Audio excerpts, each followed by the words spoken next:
Welcome to the messy middle. We still don't have an intro, courtesy of our dear I just subscribed to co-host, Adobe. Frank. I'll do it. I'll do it. It's on my. One subscription at a time. It costs a lot. Yeah, exactly. How much is a lot?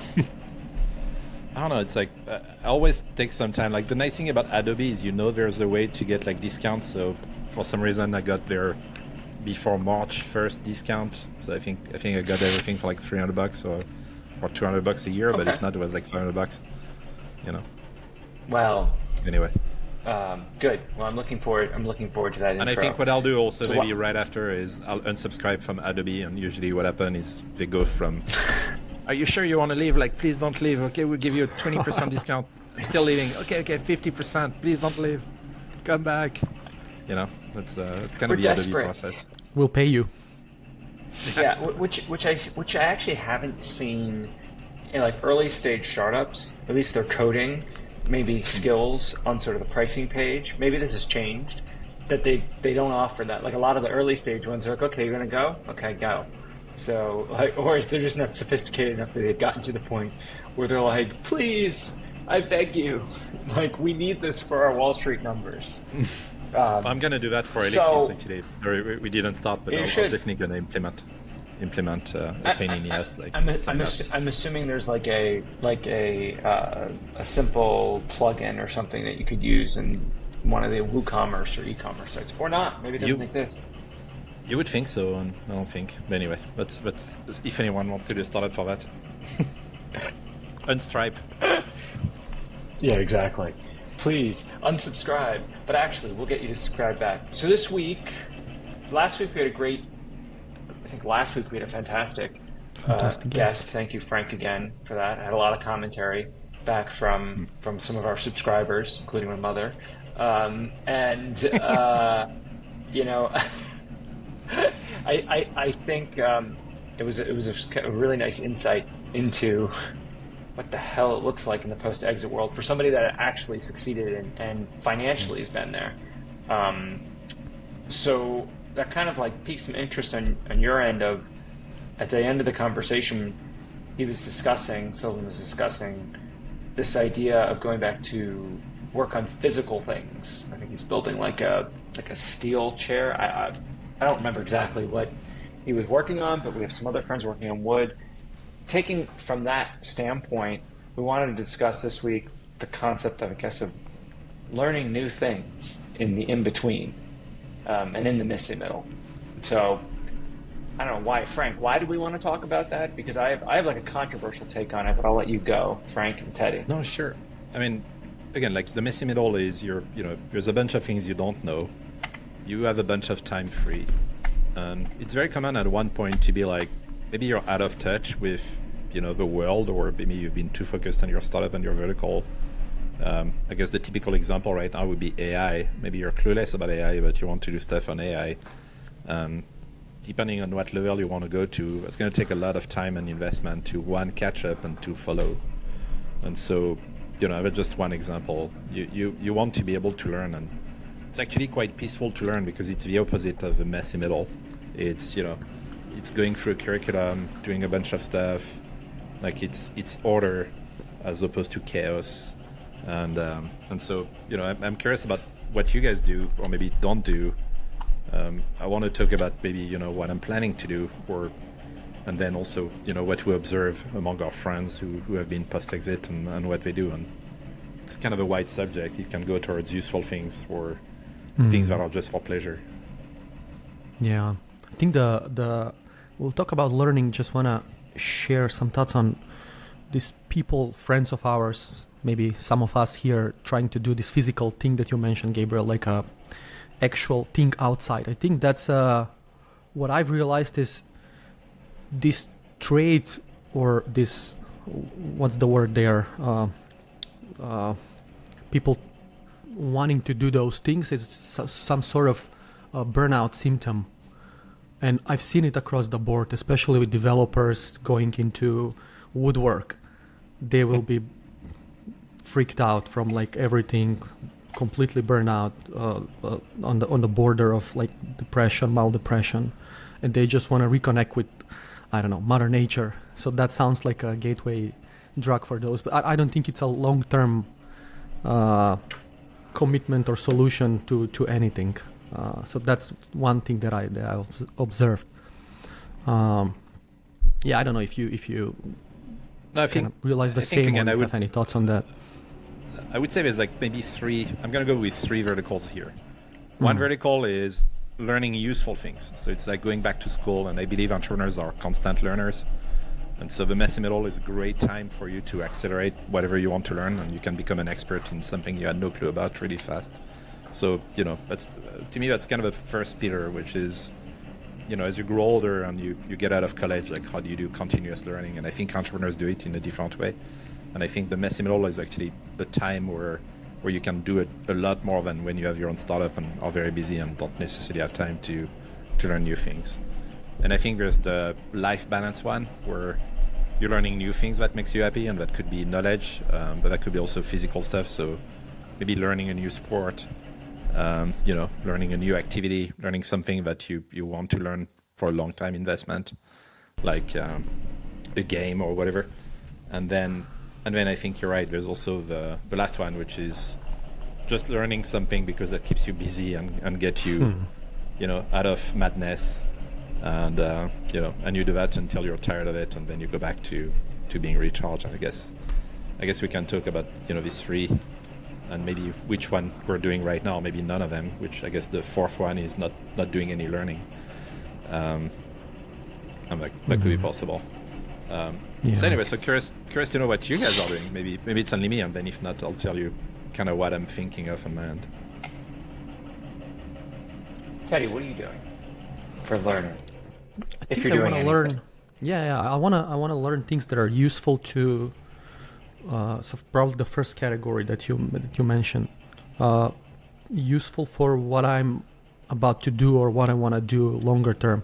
If it's just for the sake of learning, I don't know how to enjoy the process of just learning for the sake of acquiring some skills. If it's not needed, if I can use it practically. So for me, the best way to learn is I want to build stuff, right? And then learning for me is actually building things and learning through the building process. Building meaning writing code in my case. Then there's maybe. By the way, we should talk about NVIDIA CEO and John Carmack tweet today about. I've not seen that. Learning. Basically, the argument is to say that we're very close to no one should learn coding anymore. It's not going to be that useful very soon. Yeah. Yeah, I've been saying that for a very long time. I think it's like a missed opportunity for people that just went blindly studying computer science and boot camps and all that stuff, which is also partially my fault for some group of people that I did in the past, starting coding boot camp and things like that. But we weren't able to see what's going to happen with this like super fast. I never learned how to code. I never learned how to code. And that's great. That's great. Okay. You don't need to. Am I allowed to interrupt here? So Teddy. Yeah. So for you, it's you want to do useful things. No, I know we're among friends. I only like to ask where am I allowed to interrupt because I really like when Teddy talks, because when he talks, it's actually something meaningful. Because when Frank and I talk, it's a lot of bullshit. I like Frank, huh? Yeah, thank you. I like the underlying, suggestion here, but it's fine. I think the same about you. It's all good. I agree. I'm just kidding. Frank's true. Commentary is incredibly important. I'm obviously the one here who spews bullshit because I'm the business guy. I'm a business guy too. But we both went to business. We're all business guys. I guess actually we have a spectrum, like Teddy, dev, me in between, and you full bullshit. All right, cool. Sorry, let's go. Like on a bullshit level where you stand. So you never learned coding. Well, and your argument, what do you want to say beyond that? Like. All right. Fuck you guys, okay? I love you both. So in between the messy middle, something meaningful, and you're asking. Well, he was saying something meaningful, and then you interrupted him on something. But I think Teddy, you're doing useful things, right? So that's what you want to learn. So are you actually learning something useful right now? What are you actually learning at this point? Well, there's one thing that I did in the past that I sort of regret, which is stepping away from coding for a very long time. I thought that I'm this business person, now I'm going to run my company. And at one point even I I've tried to not use a laptop. I was like, I'm gonna manage my company from my phone, and I was like, Wow. researching ways on how to not use a laptop. And I was like, okay, I'm done with coding. And older people that were further in their careers, they were telling me, once you stop coding, that's where the real success will happen, because now you're the business person. Now you just manage people, you just delegate stuff, which is total bullshit now from this perspective. But I did that, trusting those people. And How many years? after, maybe for like 2 years. Wow. Yeah, this was, I was in that sort of mood. I'm not a developer anymore. I was like, there are smarter people than me and everything there. But lately, this last year, I realized that's something I really enjoy doing, and I'm actually good at that. So I'm learning now a lot of technologies basically by building stuff. So I don't know, some useful tool that I would find someone else to do it otherwise. Now I'm doing it myself. It's time consuming, but it's learning in to the point of this conversation. It's actual learning, and I'm enjoying it. Frank, go ahead. No, I was going to say I totally understand, because I kind of did that, but I'm older, so I was at a time where it actually makes sense to stop coding. And I remember at one point, I used to be very good, or decent, I guess. I mean, I used to teach C to engineers, and I did a lot of assembly, which, and I did low-level network and low-level kernel, which I guess qualifies as good. But then there's two things. One, I didn't like to work for other people. Two, the same. It's like what I realized is if I kept doing that, I would be poorly paid and poorly considered. And while when you were a business guy, you would have like, management and more money and shit like that. And so, but I'm like you. I did regret going that way, because I feel like that was my happy place to solve puzzles. And to find things that no other people could crack. And so I totally get like that feeling, but I was never able to go back. It's like to me it feels like the world is moving so fast, and like catching up to be good again to me was not easy or not doable. And it was a really weird feeling to find something you're so good at, and then if you tried to code against something from scratch, I was like, I couldn't remember libraries, I couldn't remember functions, I couldn't remember a bunch of things. I was like, wow, like it's not like That's biking. scary. It's not like biking, it's like it's closer to I don't know what would be a good example, but it's like if you really know like a book really well, and you haven't read it in a while, then memory will fade, and you're not going to know it as well as possible. The good thing though is I feel like the logic stays. So the principle or the way you crack things are like the same, just the way to do it that relies on memory doesn't stay. And that's why I'm excited about AI, because AI is just going to blast away anything that's tied to memory. So you'll be like, whatever way you do that, like do it for me. And so it might actually be good to be, but vice versa. It's like the people who don't code, it's not because you have an AI that's going to be necessarily helpful. It's like you still have to know what the AI should do.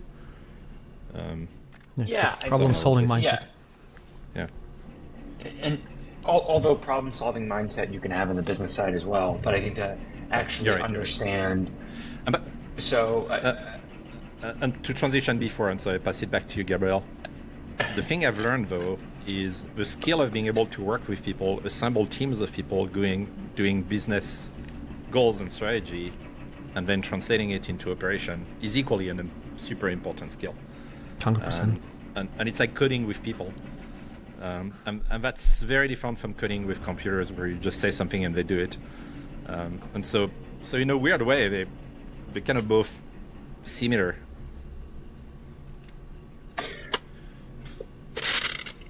Yeah, I mean, you guys can see how it's similar from your end.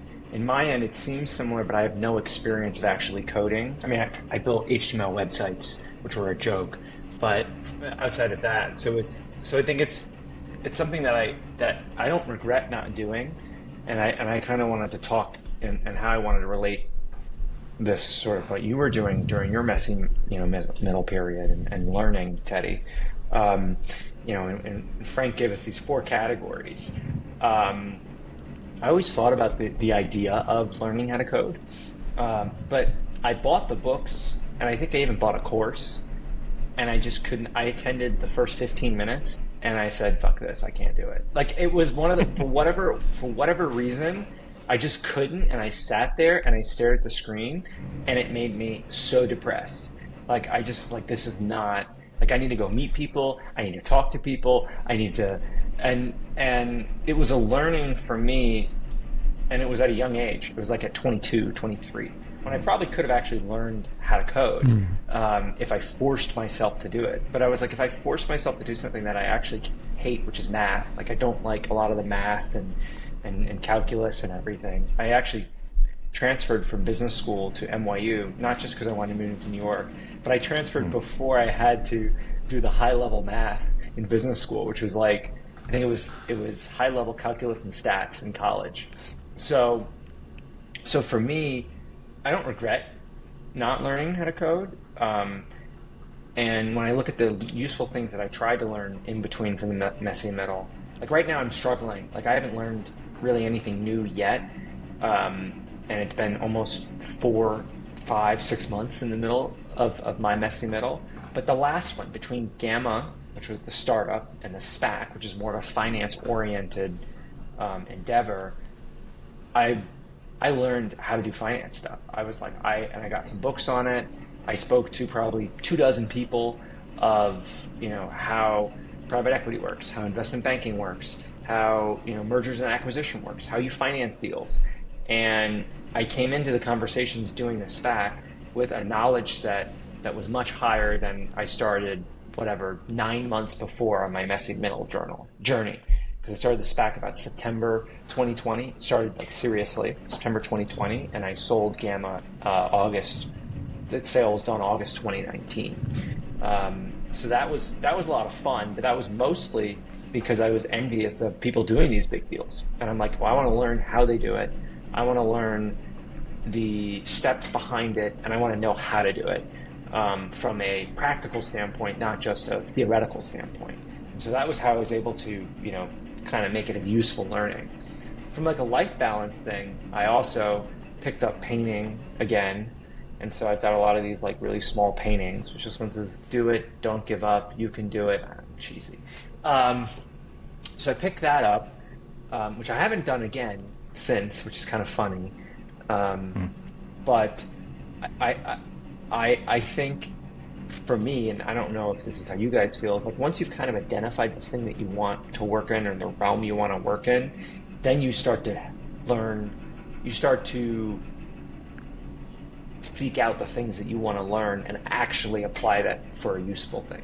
Like I find it hard to be like, let me learn something useful that I don't know what I'm going to apply it to, because I'm such a anxious person. It can only be useful when you actually do something with it. So I don't think you can learn it and thinking it's going to be useful. You just learn by doing. And obviously in your case, you did that.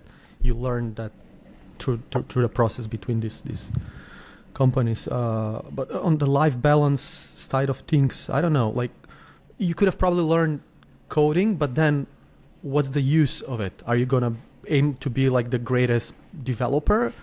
I wouldn't consider that, because it's no. But it's true for many people are trying to just learn coding for the sake of like learning coding, and because it's, I don't know, well-paid job, but they end up being the average person and they don't do anything in their career, so they'll be more depressed after 20 years when they're out of like job because AI takes over, and they're pretty average. So I don't think that's, I mean, you made a good choice not learning it. So yeah, I don't regret it, but if I can go, I wanted to. Yeah, Frank. No, mine's gonna be a long one, so finish yours. Do it.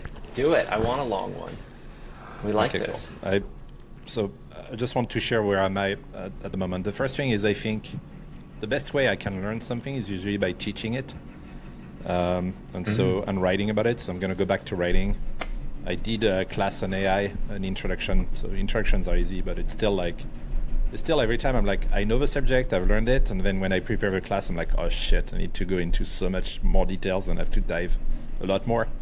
So whatever you're learning, Teddy, for example, would love for you to write about it and share it, and would love to learn from it. And Gabriel, if you can make a blog post or a book about your SPAC experience, I think it would be amazing. It's more effort, but I don't think you've learned something until you teach it. You're better to it. Yeah. It's like the ultimate level of it, and at least it makes it. It's painful to do, but when you're done, you kind of feel proud about it. So it's pretty cool. the AI world to me, I really love it, and it's not new. I've studied it at school. I looked at it 10 years ago, and I go back at it, and I'm still unsure about how to really learn it because there's different layers. One of them is math, which I know and which is okay with, but it's like I'm like shit. Like this shit is like 5 years learning, and I'm gonna spend 5 years learning it, and it's gonna be useless because I'm not a young engineer. And do I really want to do that? So, although I feel like now I do have a strategy to learn, which is going to be to just spend a lot of time on my friend's startup Hugging Face, which is pretty on top of everything that's coming new. And, you just follow whatever they do, whatever is trending there. And I feel like that's a good high level way of learning stuff, like whatever is the latest MOE model or whatever is the Google thing. And now you have whatever Stable Diffusion 3, so all these things. So for the AI, that's going to be my strategy now. I want to at least play once a week with whatever is trending on that thing. And if I can just play and just do a hello world of it, then I'll be happy. Same with robotics, as you know. I like playing. I think playing is my way of learning. Just play. Yeah, that's more playing like entertainment for you, actually. For me, it is, yeah. So to me, playing means I can install it, I can run it, and then I can modify it, which I guess is hacking. And once I do this whole thing, I'm like, okay, now if I want to do a project, I know I can do it. I just know it's going to be many months or weeks of work. And I would go there if I feel like I have an idea, but at least I think step one to me is to play. The other thing is also I do really, really useless things, and I just can't help it. Like at the moment, I spent the whole weekend learning about the Khmer, the Red Khmer and the revolution, and then I dived into the French philosopher Like the who has this idea of the Khmer Rogue, like Khmer Rogue, or no? Woohoo! Rouge, yeah, and Khmer Rouge, yeah. And I'm Yeah, obsessed Popeye, with. yeah. I Wow. started, and that kind of emerged from chatting with ChatGPT because I'm like, I've got this thing. I think I'm gonna end up writing a book maybe about it, but I've got this thing where I'm really trying to understand like mankind evolution and philosophy and stuff like that, and I'm zooming onto Rousseau, and Rousseau is someone who is like loved by all the dictators. And so, in terms of book that influenced his story, I'm trying to understand where it comes from, and then I ended up discovering another philosopher. His name is René Girard, and he wrote about the idea of mimetic. Anyway, so I'm like becoming an expert in these obviously very useless things. And yes, You sir. were by mimetic. And when did he do this? In the 1960s, I think. So René Girard, to make it short, for example, he wrote isn't he? about the Is he the scapegoat one theory. who's the big? Oh. Is he the one who's very influential on Peter Thiel and that? I have no idea. I don't know. That's the I don't other- know. I don't know Peter Thiel at all much, but what he reads, all right. Okay. But the thing it boils down to is it kind of going back to ancient texts, because you guys know I like Mesopotamia and all these things, and I've got this hypothesis, and I've seen few people writing about it. Anyway, I don't want to bore you, but anyway, so there's this aspect like I'm really passionate about that's extremely useless, but it makes me happy about my what's the life about kind of thing. And trying to understand mankind and trying to understand why we do all these things. So that's my own exploration. So you're a curious And, person, and you know a lot of useless facts. And it's Uh, exactly. And I do enjoy too. some of useless. I do. And I think it's even worse now with ChatGPT, and better maybe in a way, because before I would watch, like right now I'm watching House. I'm very OCD, so I'm watching the whole season non-stops, and so whenever I watch something, I'm like, I don't know that. Then I would pause and go on Wikipedia. But now it's Yeah. even worse, because now I pause and I start chatting with ChatGPT about like, I didn't know that thing. What is that thing? Like, can you explain that to me? And so my level of like ADD beating random knowledge, is all over the place. Yeah, that's interesting because I said that I'm not learning things if they're not useful, but I'm like that for specific types of things. I want to like research people, entrepreneurs, things like that, and also weird topics. Not weird topics, but not common for me. Like yesterday, I read about this investment in Egypt. They're going to build a city, which is $35 billion investment. And I Wow. started thinking about why USA is not sort of doing these things. Back in the day, it used to be the leader, buildings, infrastructure, all that stuff. And right now it's stuck in some 70s, 80s, whatever. And I started chatting with ChatGPT. What does it mean to build a city in the United States, which is totally useless thing for me to know. But yeah, I understand how you. What's yeah. the conclusion? I want to know you're learning. So what I stuck at is trying to figure out the right location for a city, and I wanted to be closer to a water, but not just like water source, also ocean, but in the same time to have a good climate, and to be also the risk of natural disasters to be lower, which automatically decategorizes California, for example. And then it ended up that North Carolina may be a good candidate somewhere, or Virginia. But I don't really like the Atlantic Ocean. Yeah, go ahead. And you haven't been to North Carolina or Virginia. No. But I don't know. It's just No, I was like gonna say that's a great subject. Uh-huh. I'll try to find the book. Actually, GPT is great to finding sources. Like usually when you go to Wikipedia, it's like you have to know the name and the author, and then GPT, I'm like, this is my vague idea. Like, help me to figure out the book or the article of a name of a person. And then one of them, I don't remember, but Tony Hsieh was really studying how to rebuild Vegas. He had a book that really inspired him for that, and I forgot the book, but I think it's like The Rise of a City or something like that. I'll try to find it, but if you're interested, but that's a guy who wrote a book about what makes a city a city. My favorite book on cities, or on sort of the rise of a city, like was a modern city, but New York's still kind of modern in a way of it's shit, but still. Robert Moses, by the way, great book on New York. If you're a New Yorker, you should read it. It's the island in the center of the universe. Yeah, also a good one. It's also a good one. You should read it, So, Teddy. It's the story of New York from the Dutch perspective. And Power Broker is the story of Robert Moses, written by Robert Caro, who also wrote the Lyndon B. Johnson books. And Robert Moses was the guy who basically, turned New York into what it is today, but also extremely controversial. And it was crazy. It was an unelected official that decided on, where to place the FDR, where to put West Side Highway. When he built the highways going out from the city to Long Island and the Hamptons, he made sure that the exits would not go off in certain areas where the rich neighborhoods were, and it was very hard for poor people to get to the beach. But it's like a fascinating story on the city. So I want to go back to your comment, though, on, it's the UAE bought $35 billion worth of land to build this city for Egypt. And one of the structural reasons behind it for the region is Egypt needs this financing to get their IMF loan, because Egypt needs to be in some sort of state of stability, even though it's not, it's a failed state, because of all of the issues that are happening in Israel and with the Palestinians.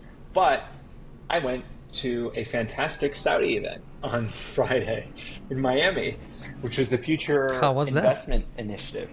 Oh my God, I loved it. So if you want to say what I like to learn, I learn by meeting people. I also learn by reading Wikipedia and going through Wikipedia rabbit holes in YouTube. But I love to meet people, and it really changed my attitude. Like the day before, I was just insanely upset about everything. And I was not going to go to the event because I it's not that I snuck in. I knew I did, but I knew the guy who puts it on through my business partner in my first business, Ben Rothman. And I went down there, and my mood changed in a second as soon as I started talking to people. And it's like Brian Grazier, who's Imagine Entertainment, Alex Karp from Palantir. You had CEO of Blackstone, Schwartzman, all these characters. Not a lot of tech people. You always have access to these nice events. That sounds great. You went to that NFT event with the big Baba Rum. Yeah, what's up with that, Frank? I want to hear also about that. But Gabriel, I'll tell the story after. Yeah. It's a funny one. So with the Saudi event I went to, it opened up my thinking, which I was like, ugh. Again, I have to remind myself in the messy middle, you have to I'm a person who loves to learn by meeting people and getting myself out there, asking questions, and I get excited about that. But I also like to stay home when I'm in the messy middle, because it feels good not to talk to people because I have nothing to talk about. Like Frank, we spoke many months ago on our Messy Middle podcast from that Sam Altman, where he's like, people would say, okay, I'm going to go to the next person because you don't have anything to talk about. And with here, I was like, no, I'm working on this, I'm working on that, and I'm thinking about, as an entrepreneur coming to Saudi and building stuff in Saudi. And it kind of there were two things that I felt walking out of there. One, oh my gosh, these people really want you to come to Saudi and build stuff. And two, oh my gosh, like, is this real? And are they going to be able to build these type of cities, right? You look at Neom, Line, and Dubai was able to build it, but Saudi really needs to figure out how to get off the religious stuff I'm in not order to sure. do it. Again, I'm not sure if Dubai. I know everybody loves Dubai. Not everybody, but a lot of my friends love Dubai. I've been there, and I don't get it. Like I don't find it like great. I don't find it like a place I want to stay. To me, it looks like a gigantic airport. I haven't found talent the same way I would find talent in whatever New York or San Francisco. It seems about like artificial to me, but again, maybe I'm wrong. But I've never been. I'm still very skeptical that pouring a lot of money somewhere is just going to be enough to build an ecosystem. But I just want to open the debate because if I'm wrong, I'd like to correct my course. But I mean, I'll take the money. I mean, it's, if someone is like, give you $2 million to come here for 3 years, I'm like, sure. would you? But I don't know. It depends on the price. For $1 million, yeah, I have no idea. I mean, I'm cheap, so I would even go if everything is like 200K per year. But I'm like, to me, what makes a good ecosystem is usually a good university, good education, good natural whatever. And like to me, the nature of Dubai is real estate and influencers and whatever Bugatti and Lamborghini, like jumping but- off Well, whatever. It's What not- about Saudi? What about Saudi? And like, I think Saudi's different. To me, So, Saudi seems to be the middle age meets oil and the, like whatever. It's like the super religious aspect to me makes it like Middle Ages. well, that's where it's kind of scary. I think of Saudi and I'm like I don't know, like I feel like you raise money by I don't know, whatever. Like to me, it's not modernity is not the first thing that comes in mind. It's basically desert and oil, I guess, and maybe camels. Don't even know if they're Right. camels. And I think your take in Dubai is we kind of agree on the Dubai side. Like I find it transactional. I find it's all the influencers. It's the I'm so guys who sad, by sell the way. But course. I wish Saudi But and Dubai were not trying to imitate, big US cities or whatever. They should do their own stuff. It would be more fun. but I don't think they actually are trying to imitate U.S. cities. Like Okay. But Dubai is. I mean, Dubai is or Hong Kong. I don't know. but Hong Kong not anymore. Hong Kong is China, right? So I think it's changing. I mean, the last time I've been to Dubai is 5 years ago. I don't know when you were there last. So it's hard COVID. for me to comment. It's your- Yeah, for COVID. yeah. But, I mean, with Dubai now, like, and this is something we can probably learn ourselves, but this is also going to require us to go again at some point. Is post, Ukraine, right? Russian invasion of Ukraine, plus all the changes that are happening in China, plus COVID. Maybe it's brought some more people to Dubai. Maybe it's brought some more people to Saudi, like that actually want to see this change to happen. And I think the third country I didn't mention, which Frank loves to always mention, which is India. India and Vietnam. And then- Yeah, I'm and trying Vietnam. to think about where the brains are. Where do you have a lot of very, very good cheap brains? And I feel like India, cheap brains. Yeah, but great brains. OpenAI's HQ. Yeah. No, it's like Yeah. it's, to me. I feel like capital is brain. It's not money. And so I'm obsessed money's with a commodity. where's it's always been like that in history, right? It's like Amsterdam. That's where all the knowledge was. Yeah, but So where's it at? where are the bright I people know. going, right? Yeah, but where is that today? I don't have an answer to that question because if I knew, I'd be in that place no, right now. Today to me, it's easy. Today it's San Francisco, it's New York, Still, it's Yeah. it's maybe London, Paris, Miami. like, some major hubs. not, not Miami, no. don't come to Miami. So I'm actually only- visiting Miami in and 2 then- weeks, so And then I guess indeed it's places like Shenzhen, Tokyo. But you didn't tell me Singapore, I don't- You didn't tell me you're visiting Miami in 2 weeks. So yeah, I'm telling you now because Right. it's a new plan. when does that plan come together? in This Bangalore. morning.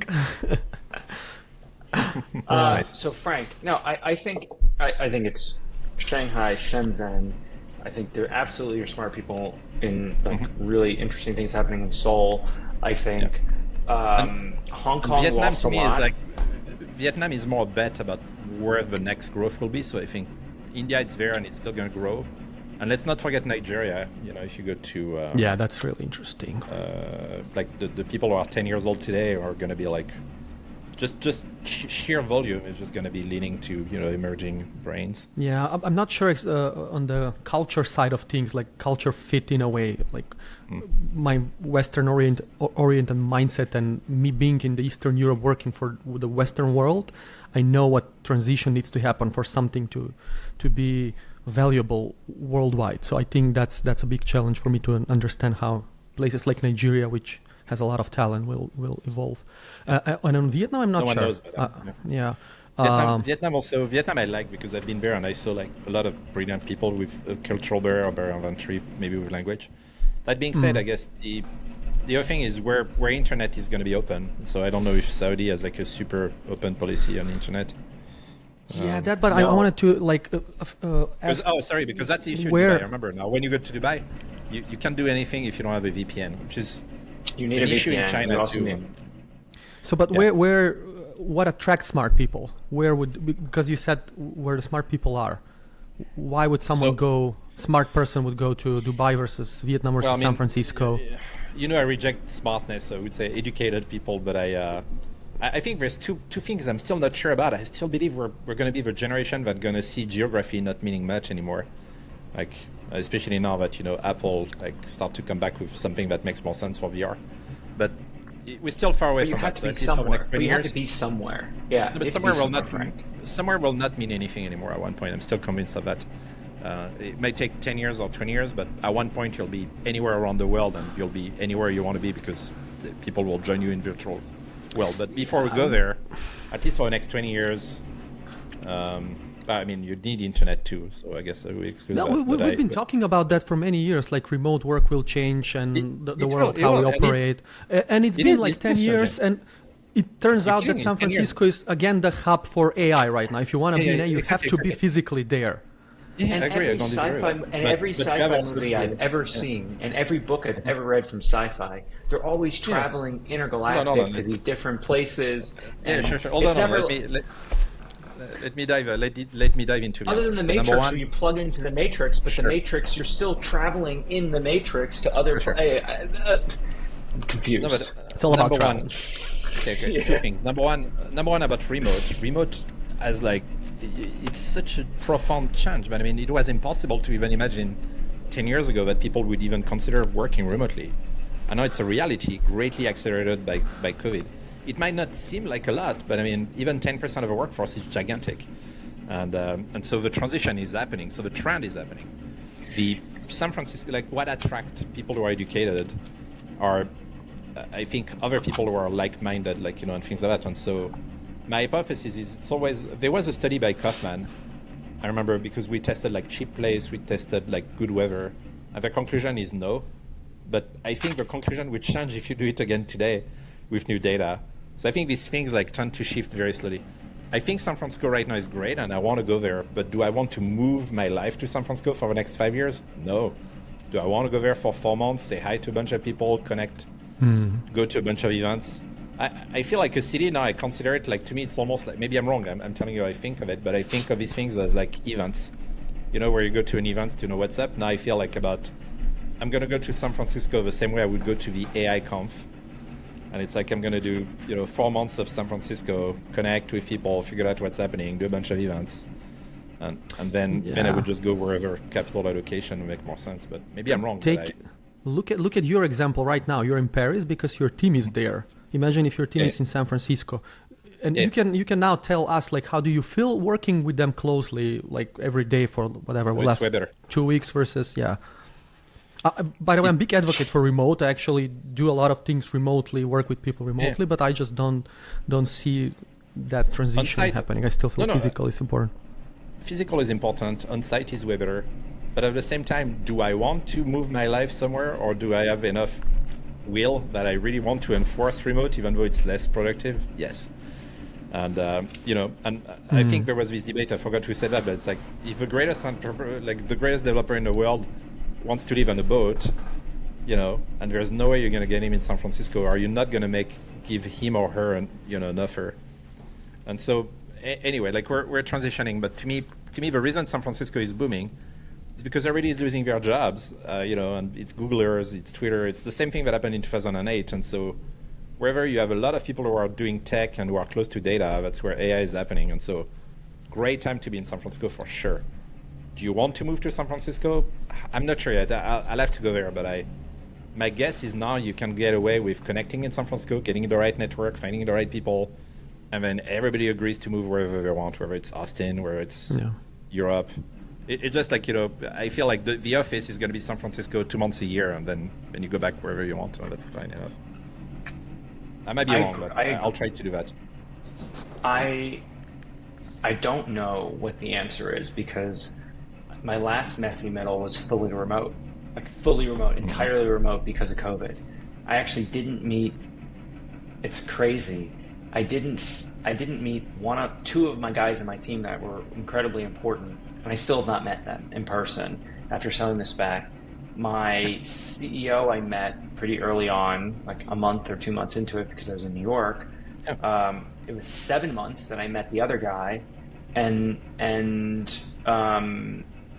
it was an incredible experience. But now I don't know how to do that again, because I at least knew my partner, Mike Vorhaus. I met him in LA, and he was an advisor for Gamma. So I've met him in person a few times before that, but it was never like, we were working together. But at least I had that connection, where now I'm, this is where it's this, and this is because it's still an old school mentality. I'd like to meet people who are going to be partners or working together in person first, and then decide to like actually do it. I mean, my experience right now is I have a designer I've never met and a developer I've never met. It was the same with Massive, and so I guess I'm still in the mix, but the trend is clear. I feel you've met your co-founder before in person. I'm not talking about a so designer co-founder or a makes sense, developer. We're not talking about the trend is clear. It will happen, but you will just like what meaning people mean. It just means you're physically here, so I can have some stream of information. But at one point, when I will have the Gabriel hologram right here whenever I want, then I don't see why you would need to meet. It makes sense. It will happen. It's not now. I agree. Is it 10 years from now, 20 years from now? I don't know. But the thing I love about that is, imagine the opportunities, right? It's like suddenly you've got this new optimum of maybe your dream co-founder is somewhere in Nigeria, and and today it's impossible. No, I love imagining the opportunities, but then my anxious brain and my ADD says like, oh my God, imagine the opportunities. And so we're going to co-founder Nigeria, co-founder here. Then you have to sort through it all. And that's where perhaps maybe AI will also help sort through it all and say, hey, this guy in Nigeria is a perfect fit for you.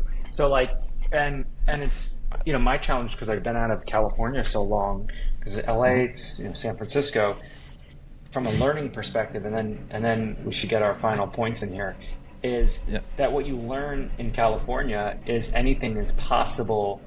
And you should think about the craziest idea possible. You make me think about my another science fiction idea I want for a book, but you make me realize my bet is in 100 years from now, people will not care about countries. They will just say, which time zone are you on? And that's going to become like, oh my God, you're time zone 12. That's amazing. It's such a great time zone for knowledge. I mean, people still talk about time. I mean, when I email, I don't say I'm... No, but what I mean is you will not say my co-founder is from Nigeria. You will say my co-founder is from time zone 5. I don't know. Small bet for eternity. I think it's cool. Yeah, I mean, I guess the only thing is then Earth becomes its own country, and we've got Mars and the Moon. That's later on, but I think the in-between will definitely be time zone. The messy middle for remote work. Well, I guess we had our 4 discussion points of how to learn. One is useful things. Or what to learn, or what we do, I guess, with learning. Yeah, what we do. Useful things, the idea of having something to learn, it gives you life balance. Just learning to keep you busy, or none of them. And I think I see I see we didn't really talk about, but emerge naturally, and I see that with every founders is the curiosity, our nature to learn random things is all over the place, to the point that we don't even think that's learning. But think about the amount of knowledge you That's very interesting. Yeah. think about the amount of knowledge you amass, on random stuff. Living rent free in your brain. The total BS. Yeah. Have a quote It's not for BS. learning? And then I wanted to say, when you said I don't want to learn, it was too hard. Like, I think like there's a spectrum. There's stuff you learn you don't even know because it's so pleasurable and natural. But then the thing you said, it reminds me of The Simpsons. When Homer, I think there's an episode when Bart is trying to learn rock and roll or music or whatever, and he takes a guitar and he starts to get vroom. I mean, right after just doing one chord, then Bart is like, "Oh, it's too difficult. I'm gonna quit." And then Homer says, "Oh, you've learned a valuable lesson in life. Whenever something, is difficult and that doesn't work right away, you should quit." It's a joke, of course, to imply that, of course, learning is painful and you should make an effort. But anyway.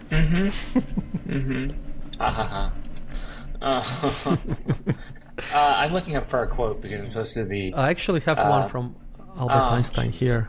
Can you go? I don't know. But is it real? Like, double check it, because Einstein quotes, I like ChatGPT. Albert Einstein says, whenever I'm lost, always No, this use is not ChatGPT. from ChatGPT. It's some random website that I also Googled. Even worse. It says, wisdom is not a product of schooling, but of the lifelong attempt to acquire it. So this is like, I think, more of the type of learning that you were talking about, which is you don't really focus on learning, but because it's playful, it's easy, you actually learn in the process. So that's probably what he wanted to say, I guess. I like that he says attempt to. He doesn't say reaching it. Attempt. It's like you'll never learn anything. It's basically what he's saying, which is the same, I guess, version of what Plato was saying with the shadow and the cavern, the cave. Yeah. Sorry. And that's a wrap. See you guys soon.